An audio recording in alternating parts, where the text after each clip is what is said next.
Isang araw, nagkita-kita yung tatlong magkakaibigan, si Jomar, si Jopet, tsaka si Andeng. Nagkakwentuhan sila tungkol dun sa mga asawa nilang nagbuntis at nanganak.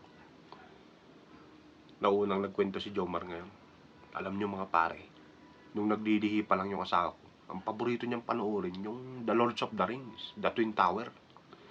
Kaya nung nanganak siya, grabe, kampal pare. Ang saya-saya ko. Sabi ni Jopet, wala yan doon sa asawa ko.